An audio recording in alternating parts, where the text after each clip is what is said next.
गृहमंत्री नरोत्तम मिश्रा ने पीएफआई पर प्रतिबंध का स्वागत किया है। नरोत्तम मिश्रा ने कहा है कि पीएफआई जैसे संगठनों को देश और मध्य प्रदेश में पनपने नहीं दिया जाएगा। साथ ही उन्होंने कहा कि कांग्रेस और आम आदमी पार्टी जैसे संगठन तुष्टीकरण की राजनीति करते हैं। यही कारण है कि पीएफआई जैसे संगठनों का विरोध नहीं करते हैं। गृहमंत्री नरोत्तम मिश्रा से बात की हमारे संवाददाता नितेंद्र शर्मा ने। सुनिए।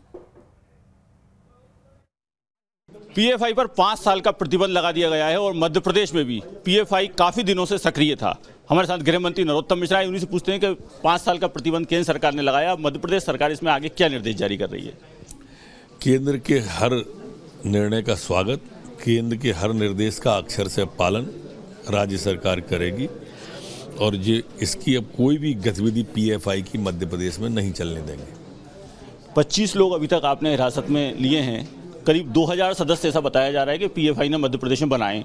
तो क्या आज से छापामार कार्रवाई करके बाकी लोगों को गिरफ्तार करना शुरू करेंगे? जैसे जैसे जिसके प्रमाण मिलते जाएंगे, जैसे 4 लोग पहले पकड़ में आए थे, 3 इंदौर और 1 उज्जैन के, उनसे जानकारी मिली तो 8 जिलों में 21 लोग आ गए। अब इन 21 लोगों से और 4 मिला के 25 से और जानकारी मिलेगी। इनके जितने स्लीपर सेल होंगे सबको पकड़ा जाएगा, कोई को भी नहीं छोड़ा जाएगा। प्रधानमंत्री 11 अक्टूबर को उज्जैन आ रहे हैं और उज्जैन काफ़ी सेंसिटिव जगह माना जाता है। क्या कोई अतिरिक्त निर्देश या कोई सुरक्षा या उसको लेकर कोई समीक्षा की है? स्वयं मुख्यमंत्री जी समीक्षा कर रहे हैं इस पूरी की पूरी यात्रा की। वो स्वयं चिंता कर रहे हैं, इसलिए ज़्यादा चिंतित होने की इस बारे में ज़रूरत नहीं है। पीएफआई की खरगोन जो दंगा हुआ था उस समय भी आप लोगों ने बताया था कि पीएफआई फंडिंग कर रहा था, ये सब कर रहा था। मध्य प्रदेश के पास क्या इनपुट है, क्या सक्रियता की, मतलब कितना सक्रिय था यहाँ पर पीएफआई? पीएफआई की गतिविधियां प्रारंभिक स्टेज पर मध्य प्रदेश में थीं। प्रारंभ से ही इन पर चूंकि नज़र रखी रही थी हमारी इंटेलिजेंस। चूड़ी वाले की घटना जो इंदौर में हुई थी, या खरगोन का दंगा हुआ था, या उज्जैन में जो विषय आया था, तब से ही इनके उसमें थी, तो पूरा नज़र थी उन पर, इसलिए पकड़े गए। आपने पहले भी ये बात उठाई थी कि पीएफआई को लेके आप कई बार बोल चुके थे, लेकिन जब ये प्रतिबंध लगाने की बात आई तो जिन राज्यों ने इसमें मांग की थी, शायद मध्य प्रदेश उसमें शामिल नहीं था, क्योंकि उसमें लिखा हुआ है कि गुजरात, कर्नाटक और उत्तर प्रदेश ने मांग की थी। तो क्या कारण था कि मध्य प्रदेश ने लिख के नहीं भेजा कि पीएफआई? बात थी, हमारे पहले की बात थी, दोनों में मिलान की बात है, लेकिन ये सही है कि उसमें ये लिखा है।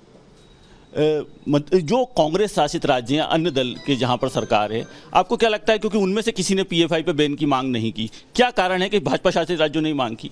देखिए, तुष्टीकरण की राजनीति करने वाला जो विपक्षी दल है उससे हम उम्मीद भी नहीं कर सकते। जो टुकड़े टुकड़े गैंगों का समर्थन करने वाला दल है उनसे हम उम्मीद नहीं कर सकते। जब जेएनयू में नारे लगे थे कि भारत तेरे टुकड़े होंगे इंशाअल्लाह, तो केजरीवाल मिलने गए थे, राहुल गांधी मिलने गए थे, सबसे पहले गए थे। आज उन्हीं की पार्टी में उनकी पदयात्रा में गए थे कन्हैया कुमार जी।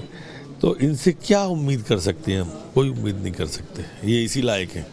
पीएफआई के और भी जो समर्थित संगठन हैं उन पर भी साथ में प्रतिबंध लगाया गया है।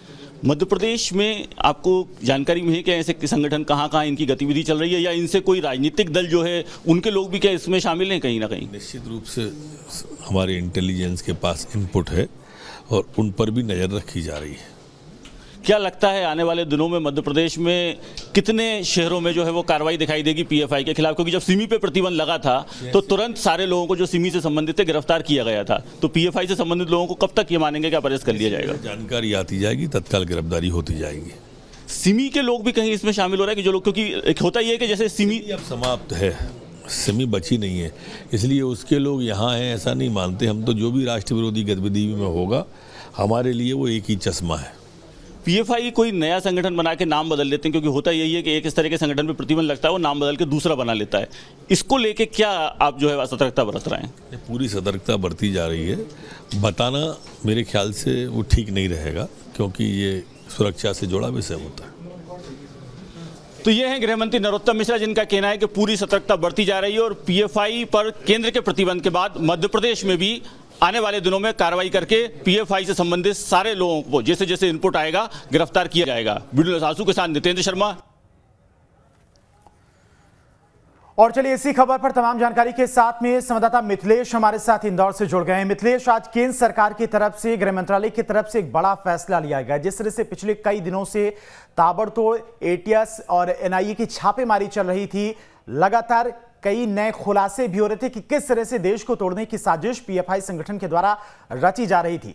अब इसे बैन कर दिया गया है। चुनौती अब आने वाले समय में यह होगी कि पीएफआई से कितने लोग जुड़े थे, उन लोगों को कैसे गिरफ्तार किया जाए।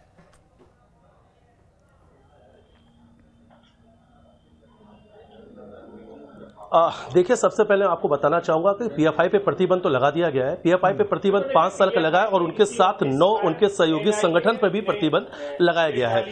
नोटिफिकेशन में जिक्र किया गया है जमात उल मुजाहिदीन बांग्लादेश का और सिमी का। जो पीएफआई के मेंबर हैं, ये उस वक्त सिमी के फाउंडर मेंबर रहे जो पीएफआई से जुड़े हुए हैं। इन दो जिलों का, ये 2 प्रतिबंधित संगठनों का जिक्र किया गया है। आईएसआईएस से संपर्क निकाला गया है, सीधा कनेक्शन मिला है। 100 करोड़ रुपए से ज्यादा फंडिंग की बात सामने आई। गल्फ कंट्री से इस फंडिंग को किया गया। जो इनकी सहयोगी रिहैब इंडिया फाउंडेशन, ये जो छोटी संगठन इनके थे, सहयोगी संगठन थे, उनके द्वारा पैसा लिया जा रहा था और इनका पैसा टेरर फंडिंग के रूप में इस्तेमाल किया जा रहा था। टेरर लिंक का सबूत मिलता है और जांच एजेंसी अपनी जो रिपोर्ट देती है, उस इनपुट के आधार पर गृह मंत्रालय ने बड़ा फैसला लेते हुए 5 साल का पीएफआई पर प्रतिबंध लगा दिया। उसके साथ जो 9 जो उनके सहयोगी संगठन है, उन पर भी प्रतिबंध लगाया गया। अब देखिए, उसमें जिक्र है नोटिफिकेशन के, अगर देखा जाए कि नोटिफिकेशन में किन किन चीजों का जिक्र किया गया, उसमें सबसे बड़ा जिक्र है कि जो देश की सांप्रदायिक एकता और अखंडता है, उसे खराब करने की आशंका, उसका जिक्र किया गया। मिशन 2047 का इस्लामिक कंट्री बनाने का जो उद्देश्य है, उसका खुलासा किया गया है। इसके अलावा कर्नाटक, आंध्र प्रदेश, तमिलनाडु, इन राज्यों में जो बीजेपी और आरएसएस से जुड़े हुए लोगों की हत्या हुई थी, उसकी खुद जांच एनआईए कर रही थी, उस चीज का भी उल्लेख किया गया। एक प्रोफेसर के साथ में किस तरीके से अंजाम दिया गया था पूरी घटना को, उसमें पीएफआई के लोगों का नाम आया था। तो तमाम चीजों का हवाला दिया गया। उन तमाम चीजों के आधार पर पीएफआई पर 5 साल का प्रतिबंध लगा दिया गया। फिलहाल इस वक्त मैं इंदौर के पीएफआई दफ्तर के बाहर मौजूद हूं। प्रतिबंध लगा दिया गया और उसके बाद पीएफआई दफ्तर के बाहर सुरक्षा भी बढ़ा दी गई है। तो आप देख सकते हैं इस तस्वीरों में कि पीएफआई दफ्तर के बाहर में इस वक्त जो सुरक्षा है वो बढ़ा दी गई है। ऐसी जानकारी है कि सुबह कुछ अधिकारी भी यहाँ पे पहुंचे थे और महत्वपूर्ण दस्तावेज यहाँ से लेके गए। जैसा गृह मंत्री ने कहा कि 22 सितंबर और 27 सितंबर इन दो दिनों में पीएफआई और जो बड़ी एजेंसियां, इनकी बड़ी छापेमार कार्रवाई की गई। पहले वाले में करीब 100 लोगों से ज्यादा गिरफ्तार किया गया था। 22 सितंबर को जो कार्रवाई की गई थी और 22 सितंबर के बाद जो 27 सितंबर को कार्रवाई की गई, उसमें करीब 247 लोगों को अरेस्ट किया गया। इंदौर से कल जो कार्रवाई हुई, उसमें 21 लोगों को गिरफ्तार किया गया था 8 जिलों से। इससे पहले जो कार्रवाई की गई थी, उसमें से पूरे मध्य प्रदेश से 4 लोगों को हिरासत में लिया गया था। तो जैसे जैसे जांच आगे बढ़ती जा रही है, वैसे वैसे नाम जो है वो सामने आ रहे हैं और जो लोग हैं उनके तक अब जो जांच एजेंसियां वो भी पहुंचने लगी हैं। इलेक्ट्रॉनिक जो उपकरण है, एविडेंस जो डिवाइस है, उसकी भी जांच की जा रही है। तो फिलहाल पीएफआई पर प्रतिबंध तो लगा दिया गया, लेकिन पीएफआई पर प्रतिबंध क्यों लगाया गया है, उसमें बहुत बड़ी चीज है कि बैन लगाने की वजह क्या थी। हथियारों की ट्रेनिंग हो, चाहे आईएसआई से संपर्क हो, टेरर फंडिंग हो, जो फंड की बात की जा रही थी कि खाड़ी देशों से, गल्फ कंट्री से जो पैसे आए, तो तमाम इन चीजों का हवाला दिया गया। और सबसे बड़ी बात है कि 2047 तक इस्लामिक कंट्री जो बनाने के इस मुहिम पे ये काम कर रहे थे। और देखिए, जो छोटे छोटे संगठन, इनका काम क्या था, कोई शिक्षा के नाम पे, कोई एजुकेशन के नाम पे, कोई मेडिकल के नाम से, जो माइनर कम्युनिटी की बात की जा रही है, अल्पसंख्यक की बात की जा रही है, उनसे जुड़े हुए लोग थे, उनके उत्थान की बात की जा रही थी। उनके नाम पर चंदे लिए जाते थे, पैसे लिए जाते थे और ये पैसे सिर्फ यहां से नहीं आ रहे थे, पैसे बाहर से आ रहे थे। सीरिया से पैसे आए, अफगानिस्तान से पैसे आए, इराक से पैसे आए और वहां पे इनके जो सक्रिय लोग हैं वहां पे गए और प्रॉपर वहां पे ट्रेनिंग ली गई। हथियारों की ट्रेनिंग की जब बात सामने आती है तो ये भी निकल के आता है जो इनके सक्रिय लोग हैं, जो पीएफआई के कैडर के लोग हैं, जो इनके काडर के लोग हैं, वहां पे पहुंचते हैं। इराक में जब ये गए थे ट्रेनिंग लेने के लिए, उसके भी साक्ष्य मिले। तो तमाम एविडेंस, तमाम सबूतों के आधार पर कार्रवाई की गई है। फिलहाल 5 साल के लिए प्रतिबंध तो लगा दिया गया। आने वाले समय में बड़े खुलासे की बात की जा रही है। बिल्कुल मिथिलेश, बहुत बहुत शुक्रिया आपका तमाम सारी जानकारी के लिए। तमाम तहकीकात में ऐसे तमाम सबूत मिले और ऐसे बड़े खुलासे हुए, जिसके बाद केंद्र सरकार की तरफ से यह कदम उठाना पड़ा। पीएफआई को बैन कर दिया गया है फिलहाल 5 साल के लिए। इसके अलावा 8 और संगठन जो पीएफआई से जुड़े हुए थे, उन्हें भी बैन कर दिया गया है। अब सरकार के सामने चुनौती है कि कौन कौन से लोग, कौन कौन से संगठन इससे जुड़े हुए थे, उन लोगों की तलाश करना, उन्हें गिरफ्तार करना।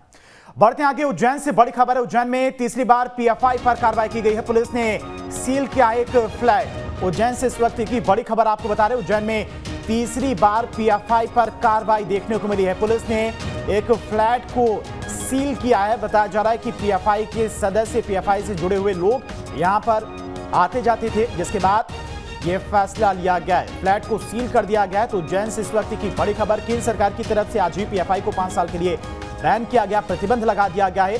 अब पीएफआई से जुड़े हुए लोग, उनके जहां जहां पर ऑफिस थे, उन पर ही कार्रवाई चल रही है। तो